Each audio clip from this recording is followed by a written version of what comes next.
You're listening to an archived Cabral Concept podcast. After listening to this show, check out the most up-to-date podcasts available at stephencabral.com/podcasts or search directly on iTunes.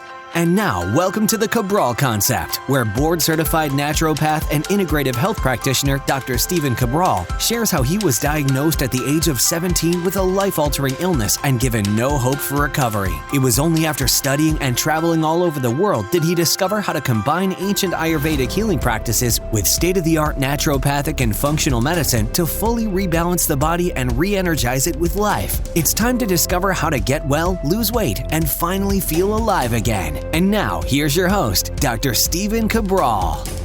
Today on our Total Wellness Tuesday show, I want to bring you, this was actually a reader's question, but it is so prevalent that I figured, why not make this a whole show? And the reason is this, that everyone looks in the wrong area for this answer. So I'm pretty excited to bring this to you today. So this person asked me to make their name anonymous, not even give their first name, so I'm happy to do that. So they signed it defeated in quotation marks, besides obviously their real name. So this question is for you, and it is, why do I have such bad breath? So a lot of people have bad breath in our society, right? No matter what they do, and this person said this, they've tried brushing their teeth, brushing their tongue after every meal. They've tried oil pulling. They've tried mouthwash. They've tried tongue scraping with a tongue scraper, but nothing works. Gum, mints, anything. And so here's the thing. Now, I could go on and on with this question about what they said, but I just want you to know, they've literally tried everything for freshening their breath, but they've always tried it from the perspective that the bad breath is actually coming from their mouth, and it's not. So we think of bad breath as a tooth or mouth-based thing, and sometimes it can be. That's true. If you don't brush your teeth, if you don't floss to get the food caught from between your teeth out, yes, that food can obviously rot, grow bacteria, and smell. There's no doubt about that. You should do that. But if you brush your teeth, you do floss, maybe you try some oil pulling, and your breath still doesn't smell good, it's not because there's something wrong with your teeth or gums. It's because there's something wrong with your gut. Now, here's why, and this is going to make perfect sense to you once you hear my explanation and answer. Think of this. A lot of people have a garbage disposal in their house, and every once in a while, you'll come back in one day, you'll open the door and be like, oh, what smells? And you look, or you just walk over to your sink and you're like, oh man, it's the garbage disposal. And that's because you have this food down there rotting, right? This old food that's down in the bottom of the sink in the garbage disposal that just smells. So if you don't have a garbage disposal, here's another two analogies. After a while, when the food's been sitting, old food, you just kind of threw it, it's in your trash for a day or two, it starts to smell, right? Well, that smells when you open the lid. Okay. Another one, you open the refrigerator, the food's been in there for too long, it's left over, it's growing bacteria, and it smells. And again, like, oh, wow, that smells. So here's what happens, though. The food that's in your stomach that may not be broken down very well because you have poor digestion leads to bacterial overgrowth, leads to that food fermenting, which is the same exact thing that happens in your garbage disposal, same exact thing that happens in your trash, and same exact thing that happens in your refrigerator, but only longer in your refrigerator because it's refrigerated, right? So it stays longer. All of these things happen the same exact way. When that food starts to ferment, when that it isn't properly broken down, it will start to literally smell, and that smell comes right up from your stomach, which is attached to your esophagus, and your esophagus is attached right up through the back of your throat and out through your mouth. And that is why certain people's breath smells, yes, maybe after garlic, yes, maybe after those things, but a lot of people, it's just after any food that they eat, okay? Except why? Except processed carbohydrates. And why is that? Because processed carbohydrates are basically just sugar, right? And just sugar is going to move through your stomach at a much faster rate. It's when they eat harder to break down vegetables, like sulfur-based vegetables, like maybe broccoli or cauliflower or Brussels sprouts, or they eat proteins, which are harder to break down, like meat, and those types of things would be harder to break down. So defeated, as we will call you, your question makes total sense, and I'm sorry that no one's ever been able to answer this for you, and they've given you recommendations for all of these different things like acupuncture and all of these different remedies. And again, natural health practitioners are just like medical doctors are always trying to help you and do the best things possible and give you these great recommendations. And they are great. They're great for oral-based health, right? All of these things are fantastic that you've been doing. But the real issue is a gut-based issue.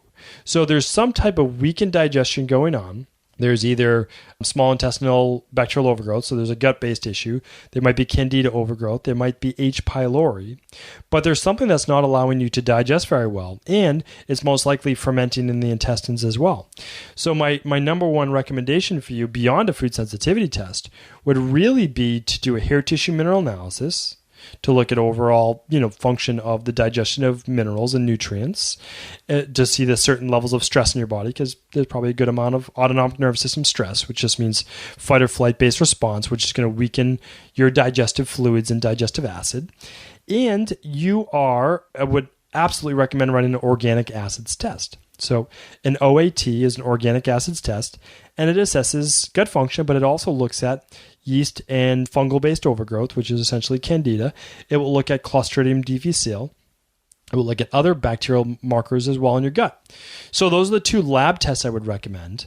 If they're not within your budget and your price range and you aren't looking for our specific recommendations, that's okay as well. It's just the number one thing I would recommend, to just kind of look at the underlying root causes. And if you'd like to just start with something, you could absolutely start with, just check out our digestive package that we have. It contains the betaine HCl to add some acid, some heat back to the stomach to break down proteins, some digestive enzymes, and some a product that has bile in it, which is the third phase of digestion. So it goes enzymes. Then about a half hour after your meal, betaine HCl starts to get produced, which breaks down the proteins. That doesn't allow the food to ferment in the stomach. And then after that comes the bile, and the bile is dropped from the liver, gallbladder area into the duodenum, which is just the first part of the small intestine, where the food gets moved to right after it comes out of your stomach. So basically those three phases are the first three phases before the good bacteria or potentially bad bacteria, right, get to it. So that's why if there's a lot of bad bacteria, you can be really strengthening your digestion. But what can happen is the bacteria that's then in the intestines may also start to ferment that food. Now, again, if you're using digestive enzymes and you're creating more heat in the stomach, it's going to be better broken down, so not as much fermentation will happen. But again, you can work on it from many different scenarios, however you want. So just to reiterate, if you've tried everything, if you're doing the flossing, the brushing, the tongue scraping, the oil pulling, all those great things, and you're still having bad breath and your spouse or partner is still saying that, well, it is most likely, again, without ever meeting with you, without ever getting to assess, I'm telling you right now, look at your gut function. It is that rotting food in the stomach. And again, what do you think rotting food smells like? It smells like bad breath, right? All that stuff is just rotting in the stomach, which is just 18 inches below your mouth, really. And that's starting to come back up. It's coming back up, and it's just coming through that tube, and everyone else can essentially smell it. And so hopefully that answers your question. It is actually very straightforward, so I don't need to talk about it any more than that. And then you have two options, right? You can get the full protocol. You can just run the organic acids test, which will tell you about the bacteria. If you want, you could then run the hair tissue mineral analysis, but organic acids test would come first. And then if you just want to work on strengthening your digestion, you could do the digestive protocol. Again, just go to stephencabral.com/store. You'll see exactly what I recommend, exactly what I would recommend in my practice to everyone that I work with one-on-one. And the other thing I would say is this too. If you don't want to run the lab test for bacterial overgrowth in the gut as well as candida overgrowth, you could simply use the protocol, which is right at the store too, instead of assessing, just saying, okay, well, I'm going to pay for the lab test, find out I have it, and then I'm going to have to treat for it anyway, so maybe I'll just treat for it. So you could look at it from whatever angle works best for you. And again, what I like to do is just present you with the information, try to give you as much information so that you can make the best educated decision that you can, and then you get to make the choice for yourself for what you feel works best for you. Hopefully that answered your question today. Thank you everyone for tuning in to another Cabral Concept. Always happy to answer your questions and bring you the topics that you want to hear most about. So please always do feel free to just go to stephencabral.com/Ask Cabral. Let me know what you want to hear about topics wise in the future or any questions that you may have. I can either make them a Cabral host call question or turn them into a full episode if I feel like it's a great 10-minute show for everyone to listen to.